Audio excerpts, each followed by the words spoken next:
So wait lang, gabay kapalaran ng horoscope reading. Ano nga ba ang pwede mong mahakot sa iyong gabay kapalaran? Alright. Para naman ito kay, unahin natin itong si Leo. Okay, para naman ito kay Leo. Ano nga bang pwede mong mahakot sa iyong gabay kapalaran? Okay, Leo, no? Meron ka mga sama ng loob. Dito, someone can hurt your feelings. Kung ano man itong mga ginugusto mo maging maayos ang lahat or aayusin mo or something na meron kang ipagpe-pray na talagang pinupuntirya mo na dito ay maging maayos ang lahat, i-manifest mo lang ito at dito ay magkakaroon to ng katuparan. Para man ito kay Virgo. Virgo, marami ka mga gastusin na dito ay meron kang gusto mong tapusin, na meron kang ini-start na talagang dito ay working hard ang gagawin mo, na dito ay meron kang mga tatapusin ng mga gastusin or meron kang something na tatapusin.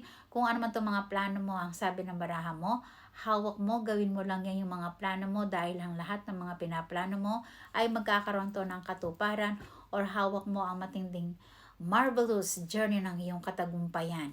Para man ito kay Libra, may mga sunod-sunod na mga blessings na hindi mo to inaasahan. Although na ikaw din ang magbibigay ng matinding swerte sa inyong pamilya or ikaw yung family-oriented or something na dito ay lahat ay gagawin mo, alang-alang to sa mga pamilya mo. Merong mga celebration, katagumpayan na magaganap ito sa mga pamilya or mga blessings na hindi mo to inaasahan. Para man ito kay Scorpio, so dito my darling, meron kang gusto mong tapusin na ginugusto mong matapos mo ito ng maging okay siya, no? Pero kung ikaw ay naghahangad ka ng hopes na ano itong ginugusto mo ring ipatapos ito, na dito rin meron kang something na marami kang mga inaako-akong mga responsibilidad. Kahit na dito hindi mo na ito responsibilidad, ginagawa mo pa rin alang-alang sa kanila. Pero ang sabi naman niya, yung mga pagtutulong-tulong mo naman yan ay magbubunga at merong something na magiging matagumpay ka at the end. Or something na meron kang something na katagumpayan na ginawa mo sa mga pagmamalasakit mo, na ginawa mo sa kapwa mo, sa lalo-lalo na sa mga pamilya mo or anak mo ito. Para man ito kay Sagittarius, marami kang mga suliranin. Marami kang mga dinadala, no? May mga suliranin na dito rin marami kang mga responsibilidad na hindi matapos-tapos, na halos lahat. Ikaw yung kumikilos ng kumikilos, na dito ay ang sabi naman niya, kung ano man yung mga pinaghihirapan mo, yung mga pagtitiis mo na yan ay magbubunga at magsasanga. At dito rin kung anong wini-wish mo na ito ay magkakaroon to ng katuparan. Whatever your wishes, kung ano man itong ginugusto mong mapasa yung kamay ito, whatever your wishes, dreams, your wishes granted. Para man ito kay